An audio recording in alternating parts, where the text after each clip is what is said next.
Alright, playing Candrasly 95, the rating of 1800 rounds. Well, 1798, but who cares? He plays a Philidor, and we're gonna absolutely crush that Philidor by sacrificing pawns, and we'll see what happens. Obviously, we're gonna retake, because he's attacking our pawn.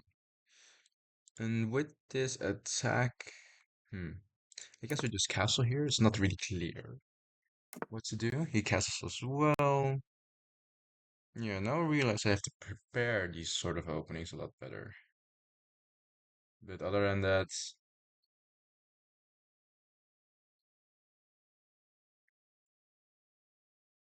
we have to develop something.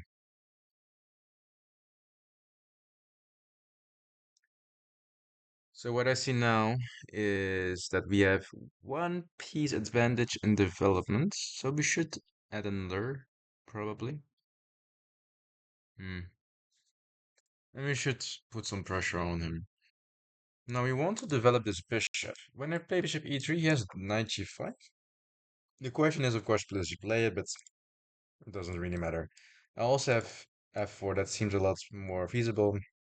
Whenever he goes here, I can just go drop back. I think that's a bit more reliable. This is also something I could option, but this is not where I want it to be, I guess. E3 was also not something I want to be. This h6, and I'm already like, I have to drop back. Maybe he has some tactic with this. Yeah, I'm gonna go for f4. And then he obviously pins my knights. Very reasonable move.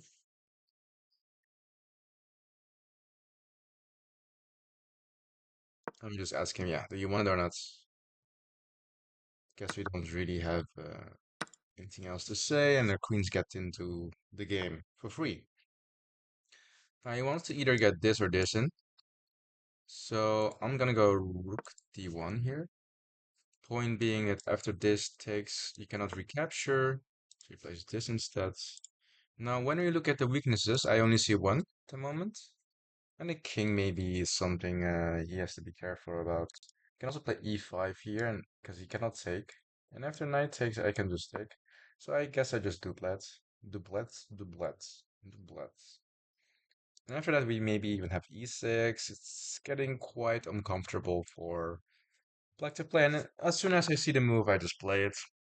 I don't see why not. And now we just regain the pawn. I think this is the move. Don't see anything better, so let's go for it. And yeah, no need to overthink. We just take, take, take. And now rook d1 comes to mind. Very natural move. Can calculate some lines here. Like rook d1, knight s6, etc. And if I take, it doesn't really make much sense, so we just do the first move that comes to mind. No, I did not foresee this actually. I knew the knight could move, but I was assuming he could go to f6. Was very sloppy of me to assume that. Yeah, now we just have to defend this bishop and consider other moves that he could do at the moment. I think this is just what we should do. Drop the bishop back if he doesn't take. If he played nice d4, that's a mistake. I could just take back and I defend this. Yeah, okay. Now just drop back this. I just drop back the bishop. I have to be vigilant here because maybe he has this, but then I take. Hmm.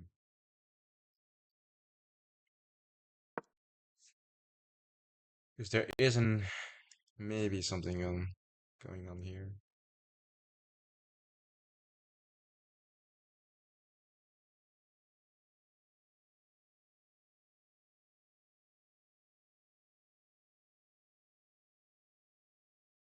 Hmm.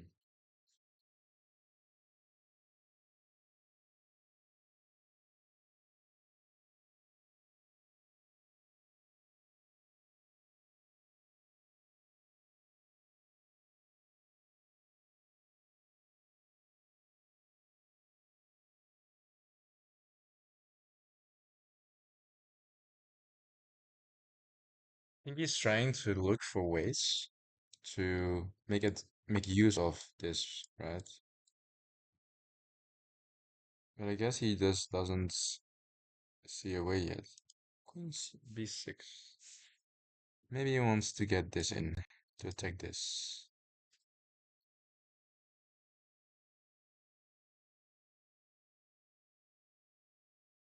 We do now get this move in, which seems very promising actually. It does seem very promising. But we have to check for, again, these things. What spaces are we leaving? We are leaving the rook undefended. It's a move with a lot of venom, but a lot of disadvantages as well.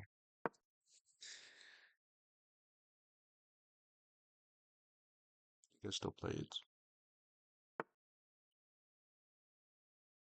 Okay, but now I can get rid of my only weakness, which was the queen on there, and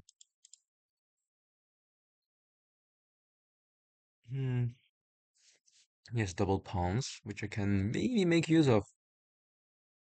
Should I shut up? Yeah, I probably should, right? Hmm.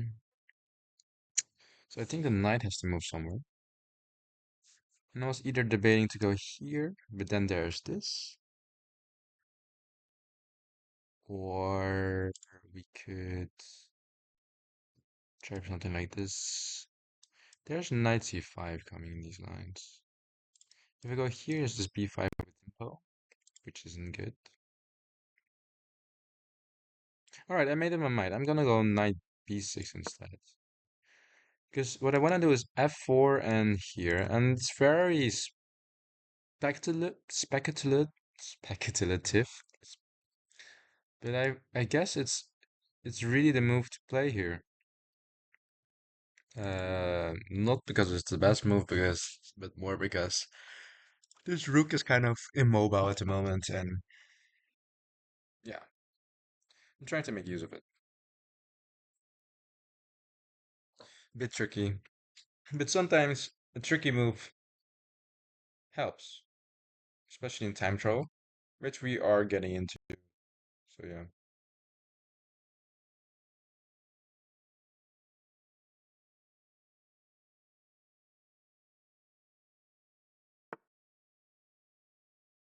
goes rook there.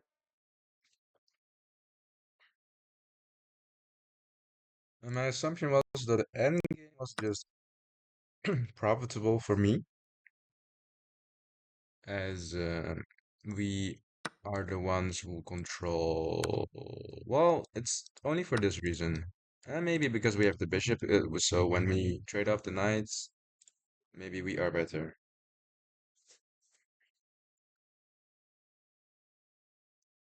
So the weakness we should target is these pawns.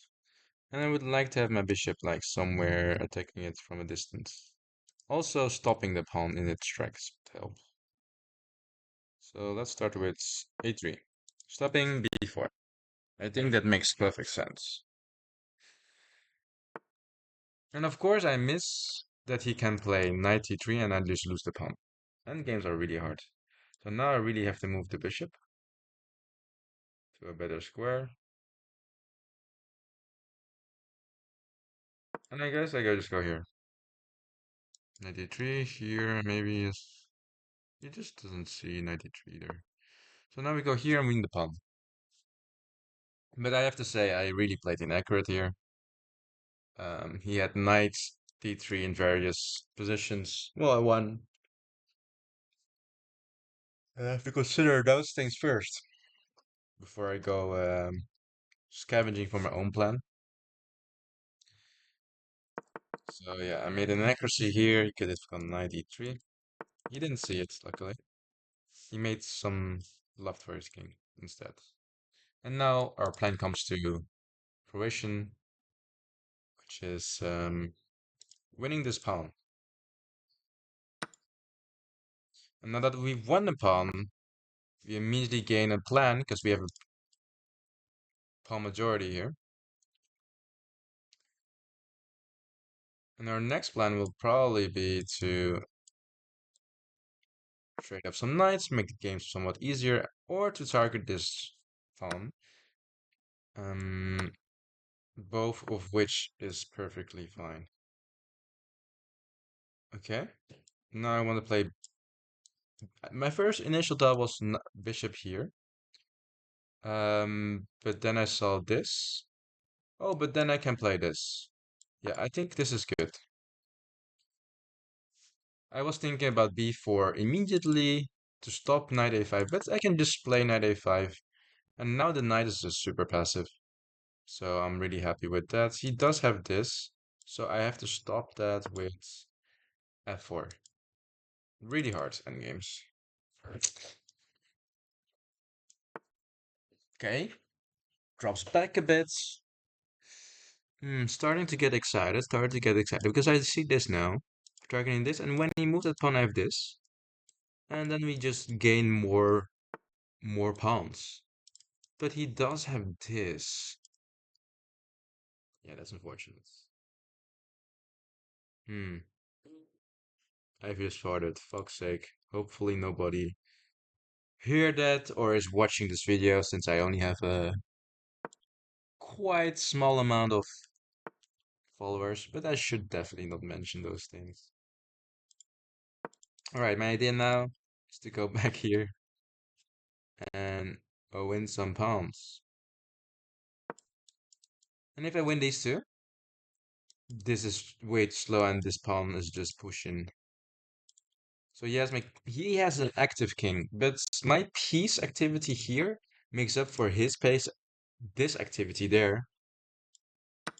So yeah, that's my argument for playing bad and games. Hmm. Okay, plays an active move. I'm debating if I should just do this, make his life a little bit more annoying. I really have to activate the king, because if I activate the king, I'm just straight up winning. Straight up winning. Okay, he wants to get this move in. And then I have trouble defending this pawn. So proactively, I'm delaying activating my king so I can keep this pawn alive. And then I will activate my king without blundering my bishop, because he still has a knight. He still has a knight. And once again, I'm in dire time trouble. And that's a bit annoying. Let's go for this pawn.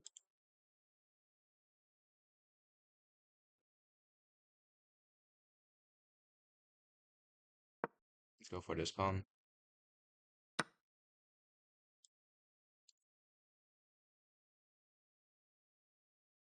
Too difficult. If I take here, take, get out of the way, we're actually slower than him. You can see that because my pawn is here and his pawn is there. So I guess we have to take first. That's like the only move. And after he goes there, we could either push this pawn, which we will, because this is the furthest pawn we have. And try to promote that, whilst also trying to promote this, whilst also just taking our time for the other pawn to promote.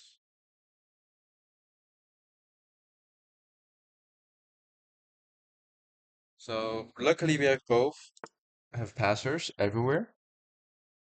Okay. Maybe this, check.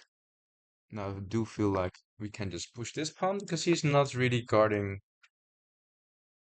Okay, now he does have this. And he's defending this, but I always have this. So I'm gonna go for the push first, so he just stops blocking the way.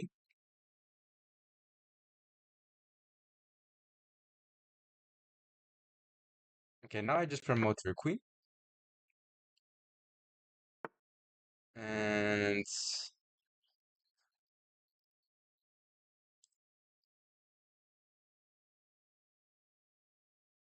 go here. stopping the promotion, but also threatening this. And yes, I do know this is very low on time. We might even blunder this advantage. I'm very much aware. Oh, that was checkmate. Oh, didn't realize. But very nice game. Still unsure about my opening choice after castles. It seems to me that bishop f4 was one of the correction moves. h3 was correct. And I also realized that I might still have this very much uncentered, do I not? Oh, yeah. Well, it seems fine now. It seems fine now, but if I play... Yeah, this is very uncentered. I'm sorry, guys. Maybe this is better. Maybe this is somewhat better. Yeah, but very nice game. Um, it came down to the wire, and we had 15 seconds left. But overall, very nice endgame. We had some very good technical skills. At the same time, we didn't, because here we didn't pick the right move. There was a debate for just activating the king. I really delayed. That's too long, and on a higher level, this would get punished a lot. As you can see here, our opponent also got some advantage for activating his king and knight. And if I just brought my king, like either here or there, I would have had a very much easier way of converting this. Obviously, we still got away with it, but debatably bad technique. Thank you guys for watching. See you guys next time.